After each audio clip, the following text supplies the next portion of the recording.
Okay, it's been a while since I made a video, but this is a video I've been trying to make for a couple of weeks. Several weeks ago, many of my friends sent me this video about an MIT educated neurosurgeon who basically quit medicine to go hiking.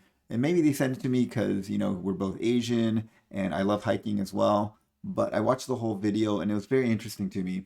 The gist of the video is Dr. Gooby is a neurosurgeon and specifically a spine neurosurgeon. And he realized that the spine surgery wasn't really helping people, but the incentives in medicine were lined up to keep doing that surgery, even though it doesn't really help very many people. And he felt like he just wasn't doing what he thought he was going to be doing. He wasn't really helping people like he thought he was doing, and decided that he needed to kind of take a break. So that's what he's doing. And I wanted to talk about that, um, and talk about the evidence behind spine surgery, and why are the incentives lined up for that? Because I can see why someone who is doing spine surgery could come to this conclusion. All right, so let's go over it. Here's a paper from 2023 on the role of spine surgery in the treatment of low back pain. And here's the summary. That we'll just go over the summary. Low back pain. Pretty much everyone has low back pain, and that's one of these things. Is like everyone at some point is going to have back pain. Um, Usually it's self-resolving, but some people have chronic back pain and they want relief from it. And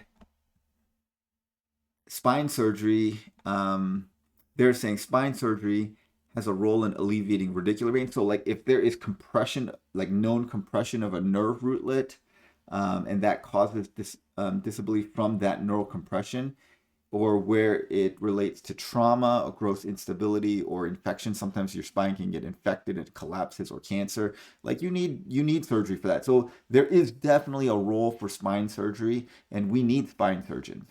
But there's a lot of like this fusion and discectomies and things like that, where they want to fuse the spine to try to stabilize it more so that people don't have back pain. And initially it does seem effective, but they find that the broader evidence for spine surgery in the management of low back pain is poor and suggests that it's ineffective. Emerging areas of interest include a selection of minority patients who may benefit. So there's a small selection of patients that may benefit. And the spine surgery for back pain is increased substantially over several decades and disproportionately among private insured patients. Um, so that should give you a tip off right there as to what's going on. And then here is another paper. This is actually just a correspondence from the Lancet saying that there's an evidence gap in low back pain management, saying that the evidence out there for saying that spine surgery helps low back pain, that's not due to a very specific structural anomaly, is not good. And if you go here, there's a thing called the Cochrane Review. It's a very well respected organization in medicine. They basically aggregate a lot of data and they try to come to conclusions about what best practices and what the data shows out there, to do for certain conditions. So this is for lumbar spinal stenosis. This is actually, there is a physical problem. The lumbar spine is stenosed, and that causes some back pain. What they did is they looked at through all the papers. They found 13,000 citations. Of those, they screened them and they found 26 full text articles that included 5 randomized controlled trials of 643 patients, and they reviewed those 26 papers that were the most relevant. And okay, we won't go through all this. Here's the conclusions. We have very little confidence. So they found that all the evidence was very low quality evidence, so not very good studies. And we have very little confidence to conclude whether surgical treatment or conservative approach is better for lumbar spinal stenosis. We can provide no new recommendations to guide clinical practice. However, it should be noted the rate of side effects range from 10 to 24% in surgical cases and no side effects for conservative management. So they're saying in their evidence, surgery versus non-surgery, and conservative management such as exercise, physical therapy, that kind of some kind of usually like some injections, spine steroid injections, that kind of stuff. Um, they were the more conservative treatments, and didn't have any side effects, but they were equally effective. These no clear benefits were observed with surgery versus non-surgical treatment. So in terms of outcomes, they were similar. These findings suggest that clinicians should be very careful informing patients about possible treatment options, especially given that conservative treatment options have resulted in no reported side effects. High quality research is needed to compare surgical versus non-surgical care. And then here's another one. 4-year follow-up of surgical versus non-surgical therapy for chronic low back pain. Conclusion, long-term improvement was not better after instrumented transpeduncular fusion compared to cognitive intervention and exercises. So therapy and exercise was just as good as surgery in a 4-year follow-up of chronic low back pain. So what that shows you is, like, why are they doing this? It's a lot of it is probably placebo, actually. Remember, I put out this video a while back about placebo. It's better than you think. There were several studies on medical placebo treatments for pain, as well as surgical treatments for shoulder pain, knee arthroscopy, and then also cardiac stents. And these studies basically showed that, like, a lot of shoulder arthroscopy and knee arthroscopy was just placebo. It was the surgery itself didn't really affect the pain. People got better just because they thought it was going to get better. And so why do we keep doing this surgery? And why was Dr. Gooby doing this surgery and being told to do this surgery essentially by his practice and by the hospital, even though the evidence is basically not very good that it helps anyone? And the reason is because it makes a ton of money. Let's see. This is basically a study out of, actually a paper, an article out of the New York Times back from 2006. And 2006 is way before spine surgery even became as big as it is now. It's a huge profit center. It generates billions and billions of dollars for hospitals, and the market for spine instruments like screws and stabilizers and that kind of stuff is like $30 billion a year. It's like it's projected to grow to $30 billion a year. And spine surgeons consequently, here you go, spine surgery products to reach about $20 billion by 2031. So they expect that this market is huge. It was valued at $13 billion in 2022. This is just for the products. This is not the revenue that's and hospitals generate tons of revenue from spine surgeries. It's one of the huge money makers for hospitals. And then because of that, spine surgeons are compensated very, very well. If you look at this, the average spine surgeon makes about $975,000 a year. These are the highest paid physicians of any kind in the hospitals. Like, you have pediatricians that make like $150,000 a year, and then you have spine surgeons that make basically $1 million a year. So you can see the amount of courage that it takes someone like Dr. Gooby to walk away from basically $1 million a year. I don't know how much he was getting paid, but this is the average. The upper end is like $1.5 million. The lower end is $500,000. So at the very, very least, he was making $500,000. Probably he was making over $1 million.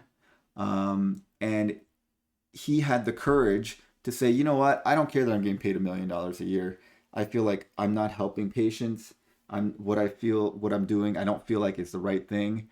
I need to walk away from this. So that takes a tremendous amount of courage to do that, and I applaud him for that.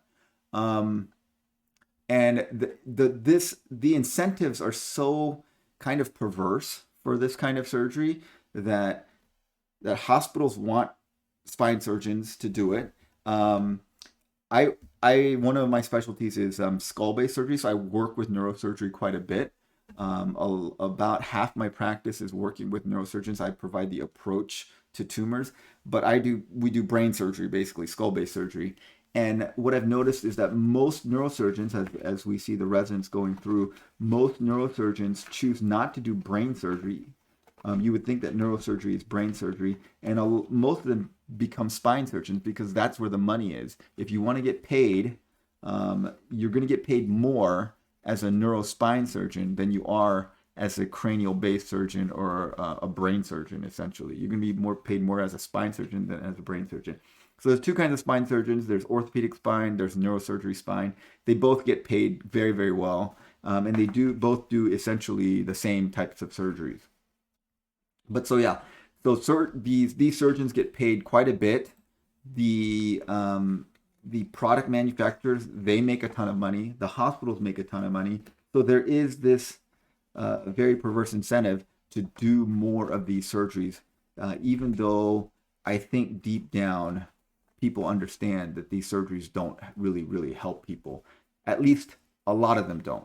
Of course, there is a caveat. There are spine surgeries that are warranted, and that you do need spine surgery for certain conditions. But the amount of spine surgery that is being done is probably not in the best interest of patient care. And remember, this said spine surgery has disproportionately among privately insured patients increased a lot. So that basically tells you privately insured patients, they have better insurance. They're going to pay more for the same procedure. They tend to do more of those amongst them. Like if someone has cancer, you're going to do the same amount of cancer surgery in privately insured patients as well as publicly insured patients, because cancers need to come out. There's no option for that. Or if you have like a broken bone or something, it's going to be the same rate. But this tells you that it's a financial decision and not a medical decision, or at least it suggests that. It suggests that it's a financial decision and not a medical decision. These things have become so perverse that there was a pretty bad case back in 2014 where these 3 spine surgeons were and a couple of hospital administrators and stuff. Basically, they were in this thing where they were implanting fake screws into people, and they really, really messed up a lot of people, and paralyzed some people. I think some people even died. Some people are in like worse pain. They've had like subsequent surgeries to try to fix this stuff. They've implanted these fake screws that some local machine shop was making for them, and it just goes to show you how much greed can blind people and turn them corrupt, essentially. And basically, Dr. Gooby's the opposite of that.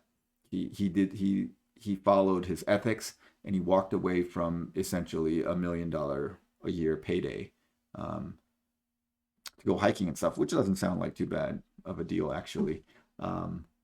Doing the hiking part, not the giving up $1 million a year part. But anyway, so I wanted to give you guys some context about the video and about why spine surgery is the way it is. And that if you are a spine surgeon and you went into that, you could definitely see this information. And then he saw it in his own practice and realized that, maybe this is not the thing to do. Okay, again, I have friends that are spine surgeons, and there are spine surgeries that are necessary. But in my opinion, and in the opinion of evidence, there is a large proportion of spine surgeries that are probably done more for financial reasons than they are done for actual medical reasons, and actually helping the patient reasons. Because the evidence points to that the vast majority of these cases that are just for pain are managed equally well with less cost and less side effects with just therapy and exercise and physical therapy. Yeah. All right. Well, thanks for watching, guys. If you have any comments, let me know in the comments below. And then I think I'm going to do a series about kind of how the U.S. medical healthcare system works, because I think that's pretty interesting. If you guys would be interested in that, let me know in the comments below too. All right. Thanks for watching.